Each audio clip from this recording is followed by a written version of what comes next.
Good afternoon, everyone. It's good to see you all. As always, welcome to Gettysburg National Military Park for the last full weekend of the Winter Lecture Series. As always, I would remind you that if you do have a cell phone, to turn that off or on silent. And if you have missed any of the Winter Lectures, I would again turn you to the Gettysburg Foundation's YouTube page. We've recorded everything this year. It's available usually within 3 or 4 days of the presentation, and so they all live online if you want to rewatch something or if you've missed anything. I would also remind you to come back again tomorrow for Ranger Andrew Regiak's presentation on the Battle of Mine Creek. So that'll be tomorrow, Sunday, at 1:30 here in the Museum and Visitor Center. But for today, it is my pleasure to welcome Ranger Rachael Nicholas. Rachael received her BA in History and Classics from Ohio Wesleyan University in 2016 and her MA in Public History from West Virginia University in 2019. She is currently pursuing her PhD at WVU, focusing on 19th century U.S. history, with a specific focus on borderland, slavery and politics, the American Civil War, emancipation, and African American history. She has been a ranger at Gettysburg National Military Park since 2018, first as an interpretive park ranger, and now as a park historian working in the Cultural Resource Management Division. So please welcome Ranger Rachael Nicholas. Do I need to use this, or is this all good here? Thank you for that generous introduction, Chris, and welcome to all of you today.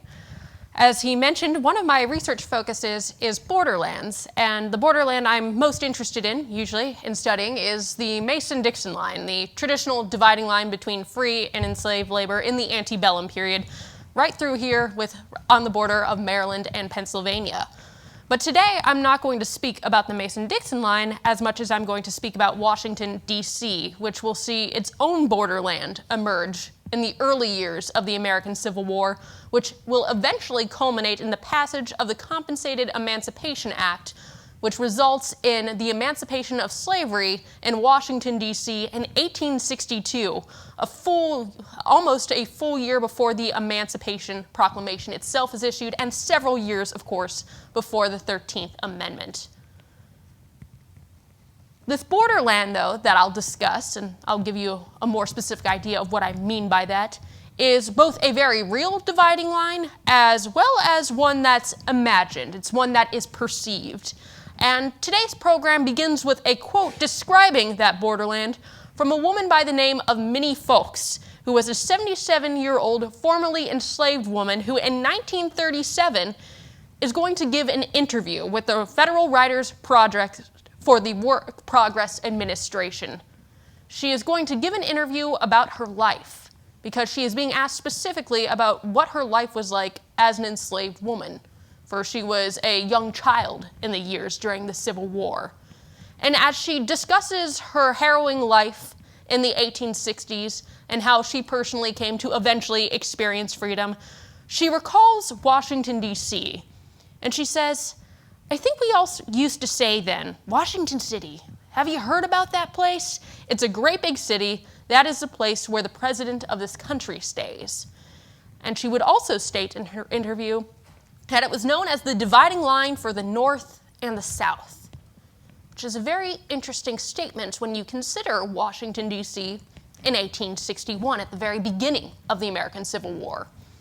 Truly, it is a dividing line in one respect. Washington, D.C., of course, holds the federal capital right next door to Virginia, so it is a dividing line between the United States and the Confederate States in 1861. But traditionally, when people referred to the North and the South in the dividing line, they were often speaking of the Mason-Dixon line. They were thinking about this border in terms of free labor and enslaved labor. And it's interesting that she would use that rhetoric, talk about Washington, D.C. as being that dividing line, when in 1861, at the beginning of the war, Washington, D.C. itself not only has legalized slavery, but it's bounded by 2 states, Virginia and Maryland, which are also both slave states. So theoretically, how could it be a borderland when it's slavery surrounded by slavery? How does this then become a space that will be associated with the pursuit of freedom, eventually culminating in emancipation in 1862, which of course sets the stage for larger scale, more national scale emancipatory movements and actions in the United States as the war goes on. Sorry, I skipped ahead a few slides. Take a look at that image there. That is Freedmen's Village in Arlington, Alexandria, Virginia, during the American Civil War. Note the individuals pictured there. Many of them are formerly enslaved people who seek freedom during the Civil War. And for those who take advantage of the chaos of war to find freedom, particularly from states like Virginia and Maryland, many of them are going to rush to Washington, D.C. in very large numbers. According to the Washington paper, the Evening Star, it would write that freedom seekers, which is the terminology I used for fugitive slaves, that these individuals made their way into the city having got the idea that they will be free. And in doing so, they challenged the supremacy of slavery where it still existed, forcing, it wrote in some cases, for enslavers to admit that it is almost useless to bother with them. But that was not entirely true, particularly in Maryland. Enslavers will grow more weary as the war passes on and more emancipation measures are passed. But in 1861 and 1862, they are determined to hold on to the individuals that they regard as their property. And as a result, this borderland that develops in Washington, D.C. is going to be a highly contested space between those who want to preserve slavery in the region and also those who want to claim their freedom. This will require me to give you a brief definition. Borders, borderlands are something I talk about so often. My partner and I regularly make jokes about it, about how everything's a borderland for me. I've gotten used to it in an academic context, so let me explain what I mean by borders and borderlands because there are subtle differences between them. Historically, Andrew Frank and Eglin Crothers, two historians, they describe borderlands as simply being, quote, places of interaction rather than impermeable boundaries, with the latter being borders, the impermeable boundaries, spaces of interaction being the borderland. And in terms of historical writing, usually when one spoke about a borderland, traditionally they were speaking of the Great West, the American frontier, or oftentimes they were talking about colonial spaces, for example, conflicts between British America or the French and the Spanish, or with indigenous nations. Those are traditionally the spaces referred to in historical writing as borderlands. But we know now that borderland doesn't just have to refer to competing imperial powers. In the context of the American Civil War, borderlands is usually invoked in the context of the free North and the slave South. Historians Jeremy Edelman and Stephen Aaron would write in 1999 that borderlands were simply contested boundaries between colonial domains, and that they only became borders or bordered lands when an imperial power obtained hegemony or complete power, forcing these intercultural frontiers to yield to the new and exclusive hierarchy.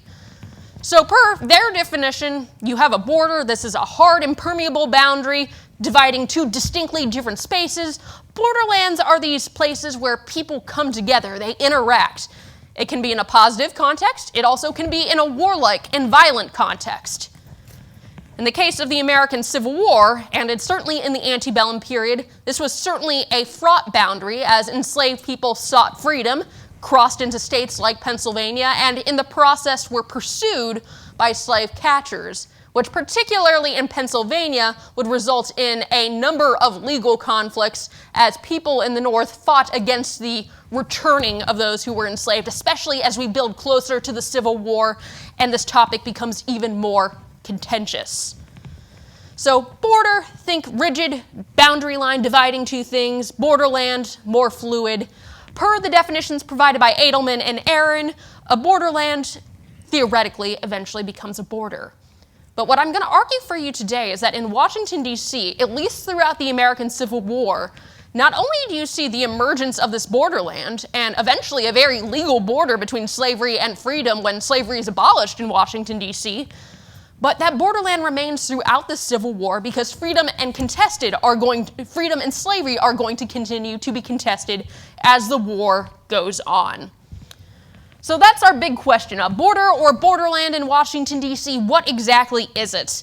And I would argue in a sense it's a borderland because enslaved people are seeking freedom there because they know the large community of free people of color there can protect them. And during the Civil War especially, they'll rely on sympathetic Union soldiers. So in effect, they make a borderland in this space theoretically where freedom should not exist, but it nonetheless does. And with this large influx of people seeking freedom, it's going to create concerns for people already living in Washington, D.C. that potentially free people, people born into freedom, might possibly be kidnapped because they're accused of being fugitive slaves. That is something that you will see happening actually here in South Central Pennsylvania during the Gettysburg campaign in 1863, where people by virtue of their skin color find themselves at risk of being kidnapped because they are accused of being fugitive slaves. And that's what's happening in Washington, D.C. in 1861 and 1862. And will, as I'll show you over the course of today's presentation, eventually this conflict culminates in April 16, 1862, which is when compensated emancipation is officially put into effect in Washington, D.C., abolishing slavery in that particular space. And in doing so, by abolishing slavery, we now see a real, actual border emerge. Because in Washington, D.C., there's no longer slavery, but still in the states of Virginia and the border state of Maryland, which is with the Union, slavery still persists there and will do so throughout most of the American Civil War. So in conclusion, D.C. is both a space with a border and a borderland that remains throughout 1861, 1862, and forward, as the space has been contested by enslaved people seeking freedom, Union soldiers, certainly politicians, and those who want to claim enslaved people and return them back to slavery. So then that brings up an important question. If slavery isn't abolished in Washington, D.C. until April of 1862, why do enslaved people from Virginia and in Maryland, why do they decide to go to Washington, D.C. in 1861 and 62 to seek freedom? And that is in large part because in this antebellum period, prior to the American Civil War, there's going to be a large number of manumissions, or in other words, individual cases of emancipation that results in a large free community of people in color living in Washington, D.C. Take, for example, if you look at the National Archives, many of these are thankfully available for us online now, you can read the manumission documents that were recorded and posted specifically for enslaved people in the early 19th century. And later, take, for example, Mary Sims, who I mentioned up here. She becomes legally free in Washington, D.C. in 1857 when her enslaver decides to manumit her for, quote, diverse good causes and considerations, believing that she could, quote, gain a sufficient livelihood in maintenance. This is rhetoric you will see in all of these manumission papers from Washington, D.C. in the late 1850s and going back earlier, especially this emphasis on a freed person's ability to now make a living and live independently as themselves. This reflected a concern among many Americans at that time that those who were newly freed would resort to being dependent and would need the help of the state. So that is a language that was certainly used to kind of keep people in a position of being oppressed, but simultaneously, that language is issued to justify eventual emancipation. And you'll see that rhetoric again in a number of different documents from this time period. And they reveal not only the concerns Americans had about emancipation in this time period, and thus the debates surrounding slavery on a larger scale, but the emancipation of Mary Sims, for example, or also Mary Taylor, who I mentioned below.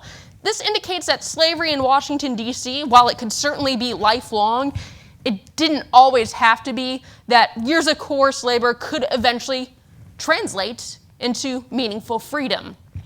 Hence, growing populations of free people living in Washington, D.C. throughout the 19th century. More enslaved people than free people had lived in Washington, D.C. in its early history, in the late 18th century. But that number of free and enslaved people will begin to reverse as the 19th century moves forward, and you see more of those individual cases of manumission. By 1860, when we're at the cusp of the American Civil War, at least 9,209 free people are living in Washington, D.C., compared to less than 2,000 enslaved people. Free people of color in Washington, D.C. are therefore going to use their rising numbers to develop independent churches, to establish schools for their children. They hold an array of jobs ranging from domestic workers, skilled craftsmen, laundresses, day laborers. You can see all these positions listed, especially in the census records for 1860.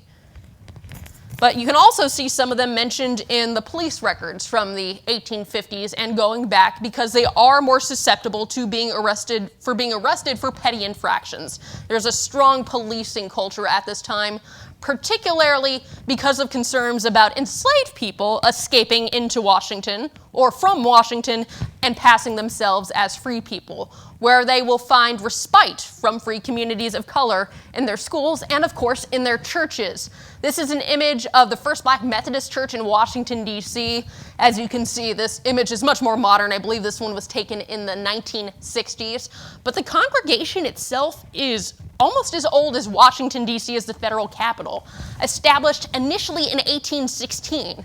So these are going to be strong community centers for people to advocate for abolition, not just within Washington, D.C., but throughout the United States. And hence, it's a very welcoming place, a welcoming community for those living in Maryland and Virginia who are not sure they'll be able to make the difficult quest all the way up north to places like Canada, when they can blend in Washington, D.C. in a place like this and pass themselves off as people born into freedom. But again, because that concern is acknowledged, it is well known within Washington, D.C., that means police forces in Washington, D.C. are consistently on the lookout for enslaved people who are passing themselves off as free. And they're operating under this legal presumption, which will especially become a major source of conflict during the Civil War, that any African American in town that doesn't have immediate physical evidence of their freedom, like freedom papers, for example, the assumption made is then that they were enslaved, even if that wasn't necessarily the case. And that meant these individuals were at risk of being jailed. And it didn't just end with jailing.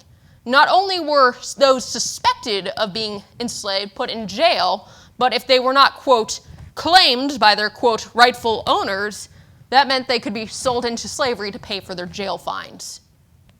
So someone who was legally free was very much at risk of still ending up enslaved because of this presumption about skin color being equated with one's legal status in the antebellum period. You can see an example for this in the newspapers. Newspapers are excellent sources of information for 19th century politics.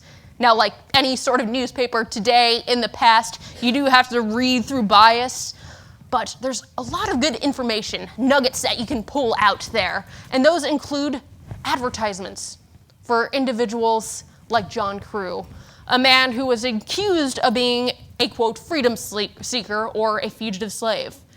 In the 1840s, Robert Ball and Marshall A. Hunter in D.C. commit this man into a jail in nearby Washington, in the jail of Washington County, or Washington City is what they meant by that. Now, what's intriguing is they give this extra information about Crew. Crew insists that he's actually a free man. And while it's of course possible that he'd misrepresent his status to obtain freedom, that's certainly not unheard of, the information he gives is awfully specific. He says, for example, he's from Hanover County, Virginia. He tells those jailing him that he had free papers that he got in Richmond in 1823. And he says, I can prove that because at that time a Mr. Henning was clerk of the court. So that's highly specific information indicating that he may have been a legally free person who was subsequently jailed and possibly sold off to pay for his fines. We don't know. These are the notices of imprisonment to which I refer. The one over here on the left is for John Crew, whom I just discussed with you. You can see another from the year before, October 31st, 1845, for another individual that they are calling John Smith. So if you look in these records, newspapers.com, anywhere, a lot of these are digitized now. You can pull up these records that represent the conflict over slavery and free labor in antebellum Washington, D.C., and as we will see, during the Civil War as well. So Washington, D.C. is both a place where people can go to find freedom, but it's also a place where it can be taken away. I imagine many of you, I'll ask, you're familiar with the story 12 Years a Slave? Any hands? Seen the movie a couple years ago? Yeah, based on a real account of a man who survived kidnapping. Solomon Northup, adapted on the large scale, I think 2012, 2013. He's not from Washington, D.C., but he's going to go to Washington, D.C. with the prospect of potential employment. And he describes in his narrative, and it's depicted in the film as well, about how he's promised to have his freedom secured to him. He even goes to Washington, D.C., presents himself to the court to make sure he has proper freedom papers. And this is done possibly to lure him into a sense of comfort.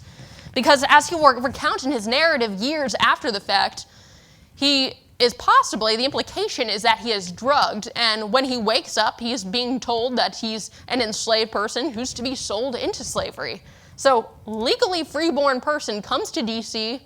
and is nonetheless sold into slavery for 12 years because of that equation that's being made between skin color and legal status. And that's something that can be easily claimed in Washington, D.C., because yes, there's a lot of free people living there, but we know there's still an enslaved community in the early 1860s and the 1850s, and of course you're surrounded by Maryland and Virginia. So it's all too easy for Solomon Northup, not having any friends around him to speak on his behalf, to claim that he's something other than what he is. This is what one historian would refer to as the other Underground Railroad, where people are kidnapped into slavery instead of being freed from it. And it occurs not just in Washington, D.C. This other Underground Railroad we see here happening in Adams County, Pennsylvania. A woman by the name of Catherine or Kitty Payne is kidnapped into slavery in the antebellum period, not far from here in Gettysburg. So this other Underground Railroad, you see it on the border here with Maryland. You see it in Washington, D.C. It operates out of Philadelphia as well. So freedom is something that is regularly being contested, which is why we refer to the Mason-Dixon line, or in the case of this presentation, Washington, D.C., as a borderland, because it's a place where free and enslaved labor intermix, they mesh together. And while freedom is a strong possibility in this region because of the proximity of slavery, that freedom is always being negatively impacted as well.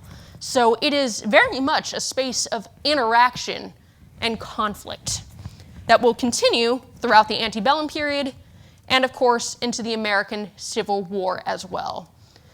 And as you well know, concerns, the conflict, the debate over abolition and slavery is going to set off that powder keg for the American Civil War. You think of major events like John Brown raids on Harper's Ferry, or you think of individuals like Harriet Tubman operating on the Underground Railroad. These are some of our big names, our big figures in the years leading up to the Civil War. But people are working on the Underground Railroad who are much more low profile as well. And the example I give here is Leonard Grimes, who is a hack driver living out of Washington, D.C. Despite the fact he lives in this city where people are being kidnapped and sold into slavery, it's also a place where people can come and find freedom. And he tries to do that because he's a hack driver. He's familiar with the streets of Washington. He's regularly out there at night. He has plausible cover. So, taking advantage of his reputation as a highly esteemed man, a good worker, a man who knows his way about Washington, D.C., he operates as an agent or a conductor on the Underground Railroad, helping to eventually free 7 enslaved people who, quote, belonged to a man by the name of Joseph Meade. And he will subsequently go to trial for this, which is recorded in the Alexandria Gazette in 1840. That is just a brief overview of slavery and freedom in Washington, D.C. in the antebellum period. Just a handful of slides to give you a sense about slavery coexisting with free labor and the conflicts that this creates for African Americans living either in Washington, D.C. or near it. We see this emergence of this borderland because of this conflict, and it's going to become a full-blown borderland in 1861, specifically April, the beginning of the American Civil War. People prior to the Civil War, as we had seen, had been coming to Washington, D.C. in pursuit of freedom from the surrounding slave states. But now they are coming in even larger numbers for some similar reasons. They choose Washington in part as a place of freedom because they know there's that large free black community living there, as had been in the antebellum period. There's black churches and other organizations that are raising money and resources to feed, clothe, and shelter black refugees. The terminology used by Union soldiers and politicians at the time is contrabands. And there's support coming not just from sympathetic white abolitionists, but specifically the black community in Washington, D.C. is helping to put together these resources.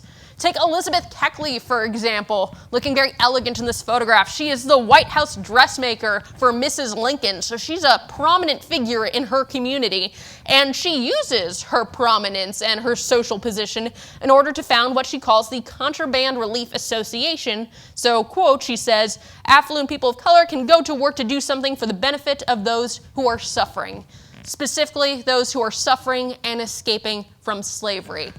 Which is why I'm going to mention that term one more time, Contraband Relief Association. If you're a big buff of the American Civil War, you have maybe come across this term before. It first arises in early 1861. It is a term utilized by General Benjamin Butler to refer to enslaved people who are seeking freedom within Union lines, who are escaping plantations, escaping enslavement. And he says, all right, we will give you protection within Union lines. We will not return you to your enslaver because I am claiming you as, quote, contraband of war. It is not a term that you are really ever going to see African Americans use to refer to themselves in most cases because the term contraband emphasizes property status. But that's exactly why Benjamin Butler uses it. Because he says, well, if you are treating them and regarding them as property, then that means if you're going to use them as a part of the war machine against the United States, well, then we have the right to not return them to you if you are going to use their labor to continue fighting this war against the U.S. So although it's not a flattering term, it is a dehumanizing term. It emphasizes that status of property. It will become the beginning of much more significant policies that will help pave the way towards emancipation and a stronger role for emancipation in the American Civil War, which will, of course, create a problem for someone like Abraham Lincoln. We know him as the great emancipator, the Emancipation Proclamation, January 1st, 1863. But Lincoln, although sympathetic to abolitionism, is very worried in April, May, June 1861. The nation is at war, and one of the states that happens to be with the Union, right next to Washington, D.C., but teetering potentially on the edge of secession, is none other than Maryland.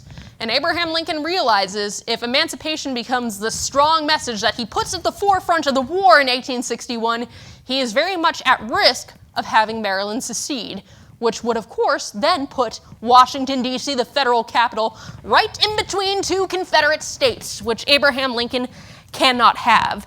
So he's doing his best to balance a very tenuous situation between those seeking freedom in Washington, D.C., those seeking freedom with the Union Army throughout the Eastern Theater and elsewhere, but simultaneously he doesn't want to outrage potentially loyal enslavers in the state of Maryland. Like, for example, Charles B. Calvert, a Union U.S. representative from the state of Maryland. His letters are available through the Library of Congress, and in one of his many letters that he writes on August 3rd, 1861, I'm sorry, I don't know why it keeps flashing out like that. I assure you I'm not touching anything. Curse you, you're creating a problem for me. But August 3rd, 1861, we will pretend it's not blinking, although I guarantee it'll do that again. August 3rd, 1861, Charles B. Calvert, he writes to President Lincoln asking him to prevent the employment and concealment of Maryland fugitives in the various camps around Washington. And when he says fugitives, he's not talking about fugitives escaping from a crime. He is talking about people seeking freedom from the state of Maryland and Virginia. Hence why I prefer the term freedom seeker, but please understand in the parlance of the day, it's synonymous with fugitive slave.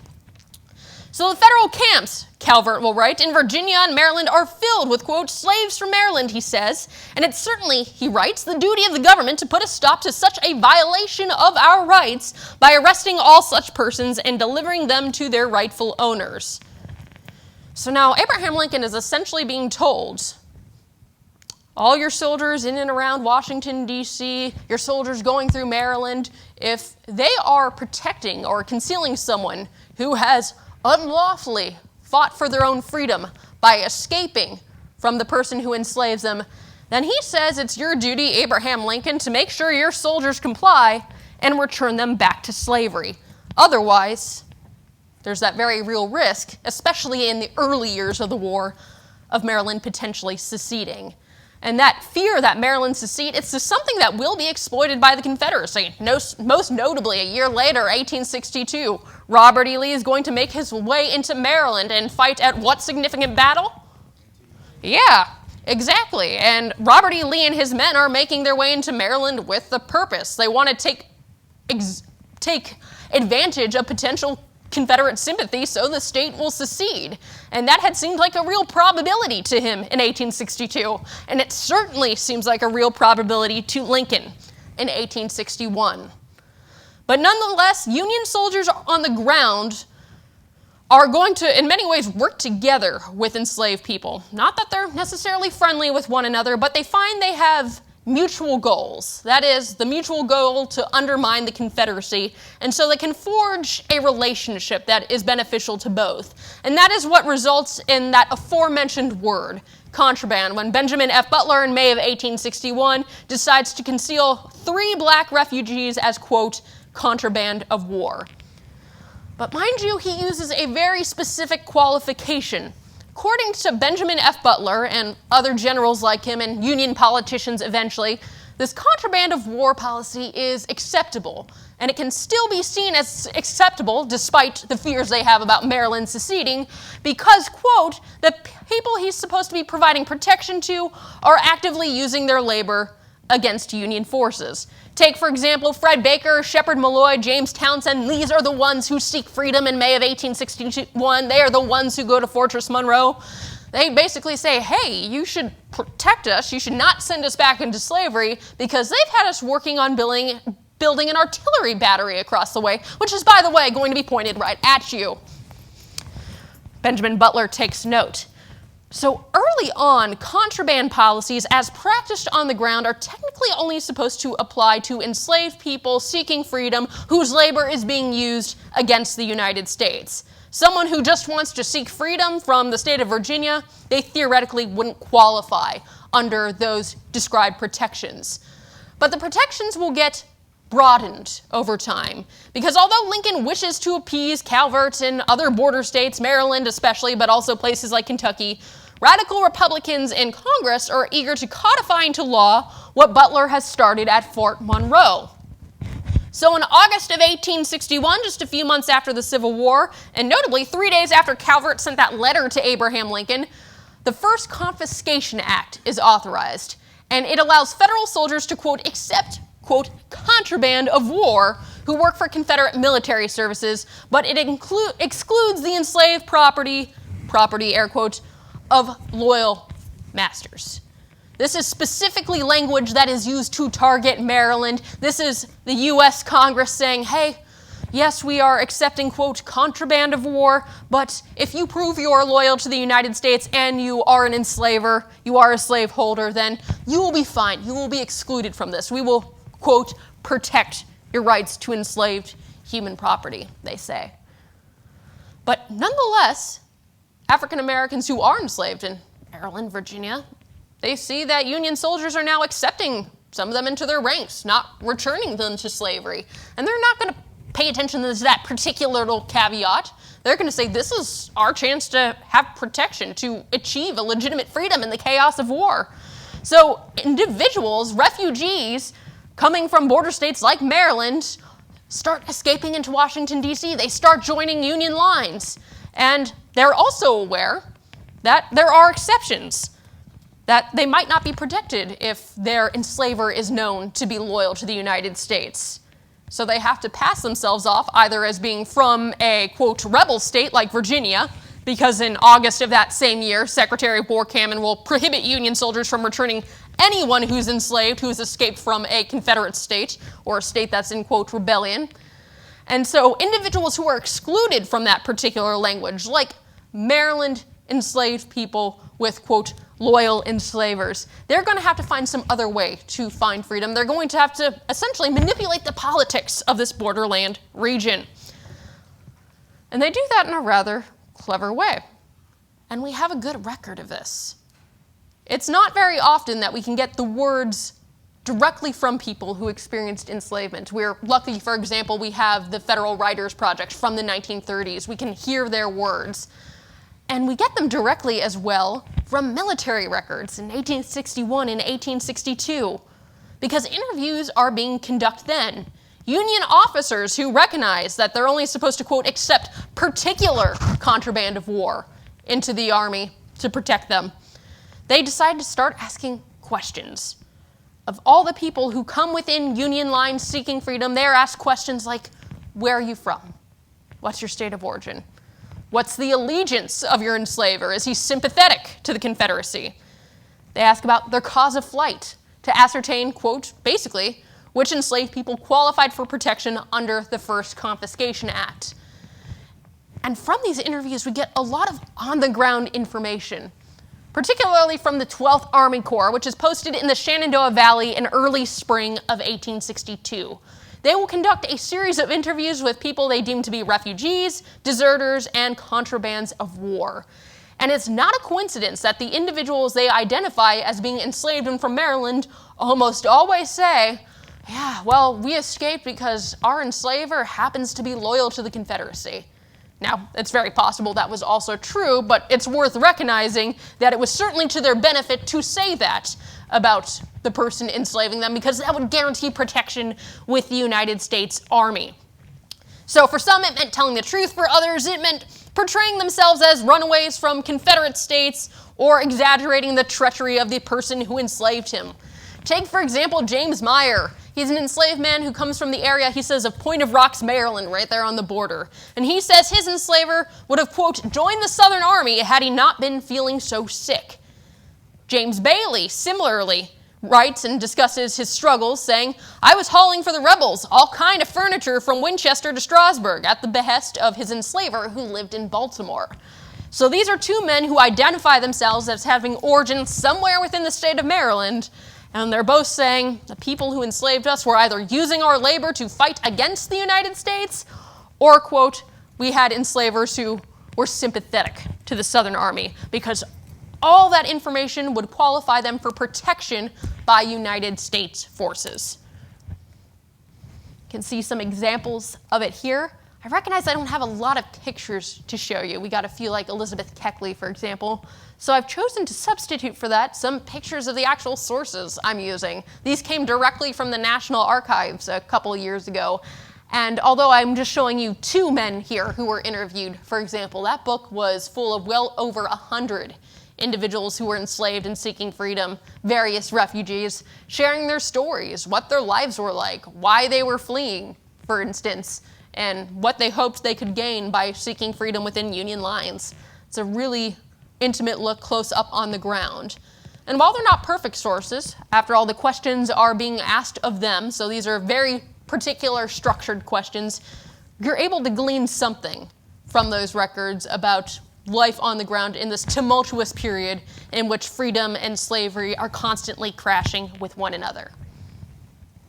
Now, as for those freedom seekers, the, quote, contraband of war, sometimes they find themselves at the other end of individuals who are not sympathetic to them. Not all United States soldiers, of course, were strong, proud abolitionists in the years before the war. Many of them will never be converted to that position throughout the Civil War. But there will be those Union soldiers who do, of course, sympathize with abolitionism. And then you have others who recognize that there's personal gain, or even something like revenge. As we get closer to 1863, 1864, after the Emancipation Proclamation, you're going to see an equation or an association being made in Union political rhetoric. By 1864, as you're coming up to that election, there's going to be a strong emphasis that someone who is a good Union supporter also supports emancipation and any other policy endorsed by Abraham Lincoln. So increasingly, there's this big link between if you're a Union person, you are very supportive of emancipation. Now, in reality, that wasn't always the case. It creates a lot of political conflict. But that link between emancipation and Union that's so strong in political rhetoric by 1864, you can see it starting to develop here early. In 1861 and 1862, as enslaved people seek their freedom and in many ways force the federal government and certainly the Army to act. So you have those federal soldiers who are willing to offer protection to enslaved people because they recognize it's going to help them win the war if they're not returning a labor force to the South. You have individuals like William R. Ray of the 7th Wisconsin, who observed in his diary that, quote, about 25 or 30 contrabands had come to King's headquarters in March of 1862. He wrote, a great many of the officers got a mail contraband to carry their things and be waiters for them, thereby giving the most or all of them work. In that particular case, you're not seeing a strong, sympathetic abolitionist. You're seeing soldiers as described by William R. Ray, who essentially like having their, quote, own personal camp servants to work for them in this case. But then you also had the ones like those in the 76th New York Infantry who exhibit more abolitionist tendencies. In 1862, they are going to be walking through the streets of Washington, D.C., and 2 enslaved men who have come and joined their regiment are going to be assailed by policing forces in Washington, D.C., in particular by Hill Lamon, who we'll talk about in a few moments. And according to the account of the 76th New York, the soldiers are so outraged that these 2 men are being arrested as fugitive slaves that they order a charge and they actively fight back against the forces in Washington, D.C. that are trying to re-enslave the people who have sought protection with them. One officer actually gets beat over the head by a soldier by the name of J. Webster. So certainly you're getting that sense of the borderland there, the fight for slavery, for freedom, as it clashes together, represented by enslaved people seeking freedom and the soldiers who sometimes become willing allies and in other cases do not. I said not a lot of pictures, but here's one right here. Hill Lamon. You may recognize his name. I believe there was a film, smaller independent film, done several years back about Lincoln's bodyguard. Well, that's Hill Lamon. Lincoln's bodyguard, certainly well regarded by Abraham Lincoln himself, but from the perspective of Republicans in Congress, especially those who are looking to make emancipation front and center, Hill Lamon was not Lincoln's beloved bodyguard from their perspective. Hill Lamon was their enemy because he is the marshal in Washington, D.C. He is charged with upholding the Fugitive Slave Act in 1861 and 1862.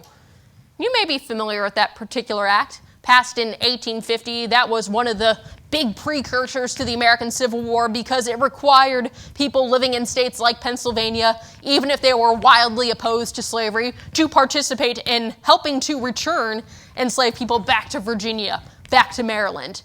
So this had created a lot of outrage in the years leading up to the American Civil War. And now we're actually at war. More people are challenging slavery than ever before, seeking freedom within Union lines, within Washington, D.C. And Hill Lamon, one of Lincoln's big representatives, it is his job to control all that, to limit who is claiming freedom in Washington, D.C., which makes him a most hated enemy of Republicans in the U.S. Congress at this time. Because not only is he arresting enslaved people seeking freedom, because again of that assumption that skin color equals status, in other words, the assumption that African Americans were enslaved before they were recognized as free, because he's following that same model, he oftentimes imprisons free people of color who live in Washington, D.C., or who are coming to Washington, D.C. during the course of the war. Senator Henry Wilson, who is a well-known Republican in the U.S. Congress at this time, an ally of more famous individuals like Charles Sumner, he would lament and fight against Hill Lamon on a regular basis. He wrote, quote, I voted last summer with 14 others against his confirmation as marshal, he wrote. I knew that the appointment was not fit to be made. I knew that he had appointed Phillips, one of the old pro-slavery men in the district, as his second, and that he would be a catcher of enslaved people who would be put over the jail. So Hill Lamon does not have a friend in Henry Wilson. Henry Wilson, by the way, is going to be one of those huge advocates on a political level pushing for emancipation in Washington, D.C. in 1861 and 1862. And Hill Lamon, he definitely knows that he's not liked by peoples like Wilson. Take this letter, for example. This actually comes from a manuscript collection all the way out in California, which is where Hill Lamon's papers are actually now housed. I was lucky that during the pandemic we were allowed to do virtual appointments. This is one of the letters I collected at that time when I was initially doing this research. From a John T. Hurd on February 21st, 1862, he writes, "Well, I see by the newspapers that certain senators are again after the marshal. They now propose to abolish his office. Unless Congress is more conservative than I fear it is, this will be done. In advocating such a measure, Mr. Wilson, the aforementioned senator, is attempting to repeat what was done in Massachusetts a few years ago, to get rid of Judge Edward G. Loring, him of the Court of Claims of Washington, who was then a U.S. commissioner and also a judge of the probate, and had rendered himself objectionable to those who favored abolitionism. They decided to attack him that they would combine what had previously been 2 district courts and thus remove him from his position. The probate judge, he wrote, held his place for life and could not be removed except for incapacity or an impeachment, and no other way than by abolishing his court could Judge Loring be disposed of." Now, Judge Loring had made himself an enemy in Massachusetts to abolitionists during a particular case involving an enslaved person seeking freedom. And so now John T. Hurd is saying, essentially, Ward Hill Lamon is being the successor to this controversy. The same thing is happening to him now in 1861 and in 1862. But Ward Hill Lamon, although he's accrued quite a bit of anger from the Republican Party, and certainly from enslaved people who are seeking freedom, from the free black community in D.C., they're not exactly fond of Lamon. Ward Hill Lamon is going to insist that what he is doing is right, because he's contesting the borderland. While enslaved people perceive the borderland in Washington, D.C. as a place where they can find freedom with Union forces, Lamon says this borderland should be more regulated, and only certain people should be admitted to freedom to pass through its boundaries. In other words, he wants to create a more rigid border between slavery and freedom. He doesn't want just anyone seeking freedom to come into Washington, D.C., and he is determined to uphold the Fugitive Slave Act to do so. Lamon would write, quote, "The district, that is Washington, D.C., had become the asylum of runaway slaves from the border states," places like Maryland, for example, particularly from the rebel state of Virginia and the quasi-loyal state of Maryland. So far as the state of Virginia was concerned, she was still, according to the theory of the Lincoln administration, one of the United States, and all the congressional laws on the statute book were enforced in regard to her as well as to states not in rebellion. This would be certainly less true as the war goes on and the fugitive slave law stops being enforced altogether. But early on, when Lamon mentions congressional laws, he's alluding to the Fugitive Slave Act. He's saying, it's my job to return enslaved people seeking freedom to slavery in Virginia, in Maryland, because he says that is the law of the United States. And in this case, as he said, the Lincoln administration doesn't regard Virginia or any other Confederate state as being a part of its own separate government. They maintain they are just in rebellion, that they are still a part of the United States, and therefore laws like the Fugitive Slave Act can still apply. You can see then how this would certainly become more controversial as the war goes on, 62, 63, and 64, and increasingly those who are devoted to the Union say, why do we still have to apply laws to states that are actively fighting against us right now? And eventually you'll see the Fugitive Slave Act shunted aside. But for now, 1861, 1862, early in the war, Maryland still potentially on the precipice of secession. These concerns are still very much preoccupying Abraham Lincoln and individuals like Ward Hill Lamon. He is motivated by Lincoln's very real concern that a border state like Maryland and Kentucky, for example, would secede if the war became too outwardly emancipationist. And Lincoln knew this as well, because as early as March 1862, he actually goes before Congress and urges anyone to cooperate with any state which may adopt the gradual abolition of slavery. So he's speaking to places like Maryland, the border states, but also reaching out in a way to Virginia. He's saying, hey, if you just adopt gradual emancipation, we will support you and do all that we can. And he's hoping this will bring the war to a quicker end in a more peaceful manner. But naturally, the reaction he gets to proposing emancipation in early 1862 is not altogether favorable. So President Lincoln, therefore, will have to order Lamon for the time being to uphold things like the Fugitive Slave Act, even though he's not especially sympathetic to it, and similar laws until, quote, Congress has modified or repealed them to demonstrate his good faith to the border states. So in other words, even if he doesn't love slavery himself, the future, quote, great emancipator for now, 1861, 1862, he's trying to make sure Maryland doesn't secede, and if that comes at the expense of people seeking freedom, that is a price at that moment he is willing to pay. So his desire to appease the border states clashes then with the immediate needs of Washington's freedom seekers. Because when Lamon captures people and jails them because they're suspected of being fugitive slaves, he lodges them in the city jail in an area known as the Blue Jug. Look up the Blue Jug on Google, in any book, wherever you want to. The Blue Jug was not a pleasant place. It was described as being in the midst of filth, having vermin and contagious diseases, and a cold stone floor. And reports coming out of D.C. about the city jail or the so-called Blue Jug, this will draw ire from reporters and radical Republicans. In other words, this push for emancipation, not just on a national scale, but specifically in Washington, D.C. in 1862, that controversy is fueled by reports like those coming out of the Blue Jug and the imprisonment of people who were not supposed to be imprisoned for the first place. The imprisonment in many ways of African Americans in this Blue Jug, free or enslaved, is so controversial because, one, the jail itself is poorly constructed. It's not large enough to contain the sheer amount of people being imprisoned in 1862. And many of the prisoners who were being lodged there were not even enslaved people running away from a, quote, lawful owner in the state of Maryland. Many of them were legitimately individuals born into freedom, or they were, quote, people who qualified under the first and eventually second confiscation acts to receive their freedom. So it's a terrible location, a filthy environment, and people who should not be imprisoned there are being imprisoned there. And the news reports are going to cry out against this and make this a large-scale political issue for all politicians residing in Washington, D.C.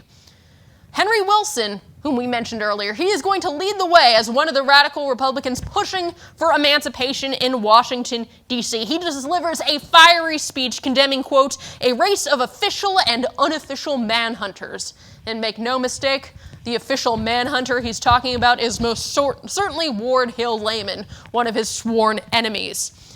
He would state in this speech, quote, men who have escaped from the camps of armed treason, who have given our military commanders important intelligence of the movements of rebel forces. In other words, enslaved people, they're the ones carrying this information. He says they're appearing in the streets of Washington, are being pounced upon, seized, and thrust into jail by the creatures who see slave written on the forehead of every man through whose veins courses just a drop of African blood. Only a few days ago, he spoke, these harpies of the land pounced upon and hurried to your jail. 2 men, your officers in the field, had specifically sent to Washington to give important intelligence to your generals. So he's saying not only are these individuals who have suffered enslavement, who should receive freedom, who are coming out of the Confederacy, he says specifically these individuals being captured, lodged in this filthy prison, these are men operating on behalf of the United States. They are bringing intelligence about the Confederate armies, and this is how they are being treated. And a speech like that, that's compelling politically. That's compelling across Washington.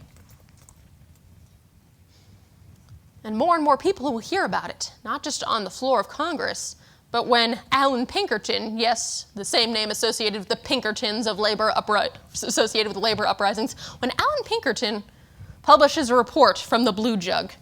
I've got a copy of that. This was posted in the National Republican, December 7th, 1861. And he describes some of the people who are being lodged in that jail. For example, he writes, of these victims of official cupidity, some, it will be seen, have been freemen from the North, coming with and belonging to the United States regiments in the capacity of servants, etc., leaving free and happy homes behind them to contribute their labor to the United States. So not only do you have enslaved people seeking freedom who end up in this jail, he says people born into freedom from states further north, Pennsylvania, Michigan, etc., they're coming here. And where are they ending up? He says they're ending up in jail because they're suspected of being enslaved. And he gives names. That's what's powerful here. Not just vague descriptions. He gives particular names. John Alleslock, a 24-year-old man from Charlottesville, Virginia. Richard Oliver, a free black man who came to Washington from Baltimore with the 21st Pennsylvania Infantry. William Cole, a Virginia slave owned by Anna Harding, an espoused secessionist. In other words, someone that would have been entitled to freedom under the First Confiscation Act. Or John H. Newman of St. Paul, Minnesota, a cook who had come with the 1st Minnesota Infantry. Lamon, in particular, will find himself embroiled in controversy surrounding the Blue Jug, not just because he's in charge of it, but he specifically makes an enemy of James S. Wadsworth, a name you might be familiar with here at Gettysburg. James S. Wadsworth, in the early 1860s, employs a mixed-race woman, black, white, in order to prepare meals for him. He employs her, in other words, as a cook. Her name is Althea Lynch, and apparently he is fond of her because when she's arrested and placed in jail in Washington, D.C., Wadsworth immediately launches to her defense to get her out of jail. He demands her release twice, arguing from personal knowledge that her enslaver was a secessionist, and therefore she was legally entitled to freedom per Union military policy. But despite him making this demand twice, he's told no, she's staying in that jail. James S. Wadsworth, he's not going to tolerate that. So what does he do? He sends a dozen soldiers to that jail with the intention of freeing Lynch, and they not only free Althea Lynch and several other people imprisoned there, they arrest the jailer, the deputy marshal, and basically anyone who goes up against them. Ward Hill Lamon is none too happy when he finds out about this shortly after the fact. He's made a powerful enemy. So when we talk about an allegiance between enslaved people seeking freedom seekers, it can be a real allegiance in some cases with Union soldiers on the ground, generals. In other cases, it's not so much we're best friends and we support each other, it's we have similar goals. You want freedom, which requires undermining the Confederacy. We want to defeat the Confederacy, restore the Union. These two goals come together. But Henry Wilson, again pictured here, is certainly an example of someone with true anti-slavery sympathies.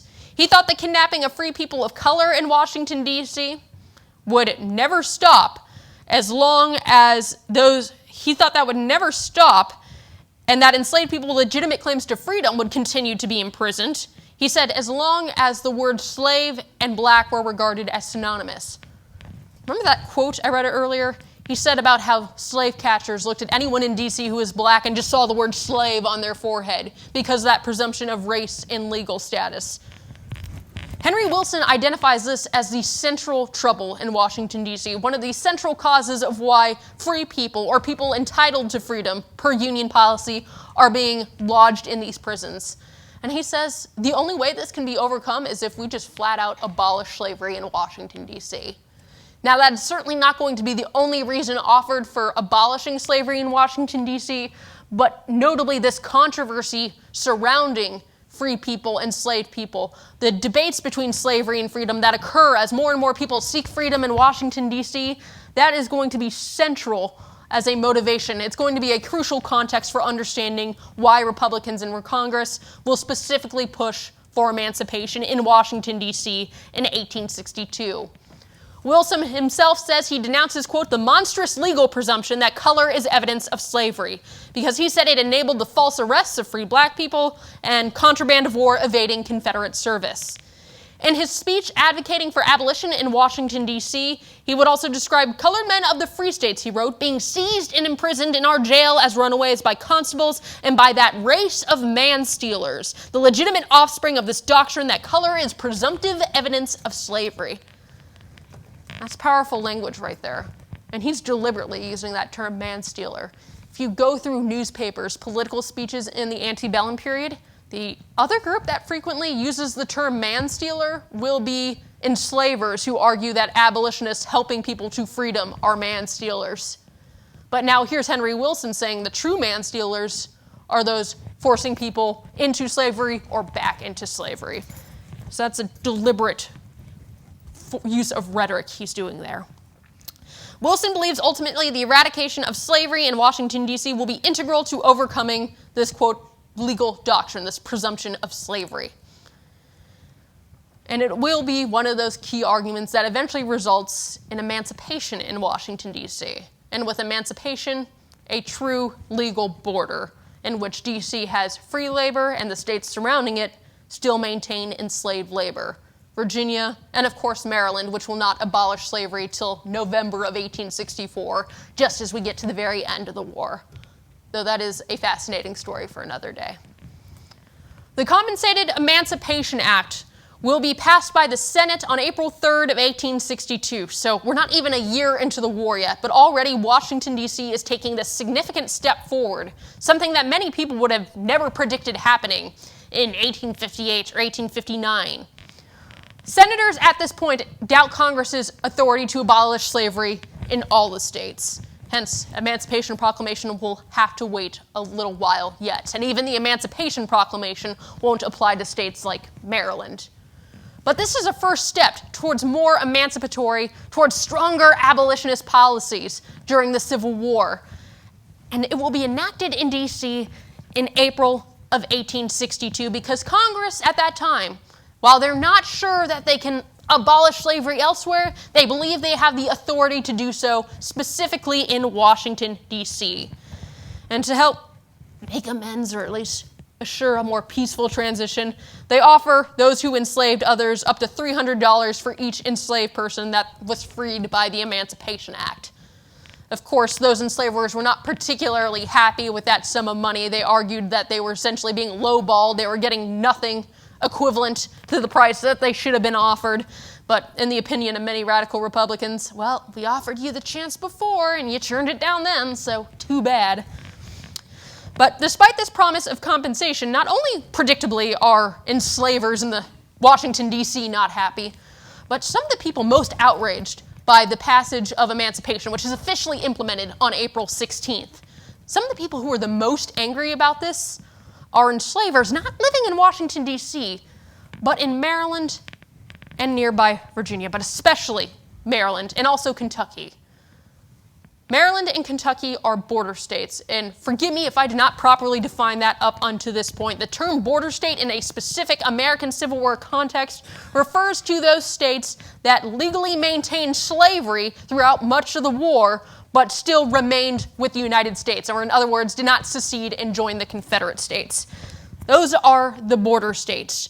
And border state politicians, like, for example, Congressman Lazarus Powell of Kentucky, he is outraged when he hears about emancipation in D.C., despite the fact that directly it doesn't technically impact him. He's not losing any enslaved property because of this passage. So then, why is he upset? Why is James A. Bayard, Jr. of Delaware, why is he upset about this? They object to emancipation in D.C., although it doesn't technically affect them directly, because they argue that if slavery is abolished in Washington, D.C., it's going to be the beginning of the end for slavery in the other border states, in places like Kentucky, Maryland, and yes, even Delaware as well.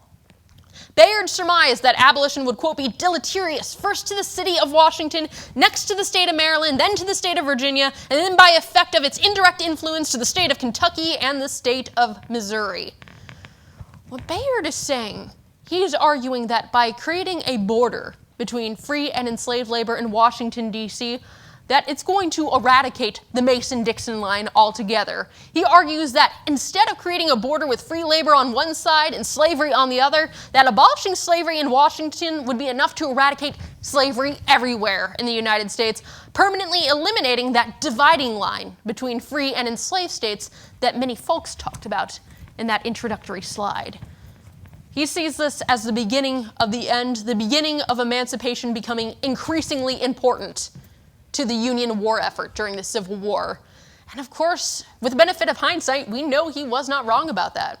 The Emancipation Proclamation, January of 1863. I mentioned earlier, Maryland will abolish slavery actually before the end of the Civil War. Emancipation will become linked with the Union war effort to defeat the Confederacy. Something that would have never been strongly articulated by Lincoln in 1861 when he was terrified of Maryland potentially seceding. But by 64 and 65, emancipation is one of those key issues debated during the 1864 presidential election, for those of you who previously attended that lecture. This, in many ways, is kind of that first domino falling, or maybe the second. The true force, after all, for the destruction of slavery in Washington, D.C. and elsewhere is not just politicians who pass these rules or these laws like Henry Wilson, but it's enslaved people on the ground seeking their freedom. They are forcing the federal government to respond to them, to react to them, to do something by their efforts. So when Lincoln signs the Compensated Emancipation Act into law on April 16th, what he has essentially done is now taken this borderland space where slavery and freedom are in conflict, and now he's established an official legal border between slavery and freedom that cut across Washington, Virginia, and Maryland. In many ways, I would argue he's kind of extended that Mason-Dixon line that we associate with Maryland and, of course, right here on the border in Pennsylvania. Freedom seekers from Maryland, Virginia will take advantage of Washington's newfound free labor status. They will continue to go there in larger numbers. More refugee camps, known as contrabands, will be established there throughout the war.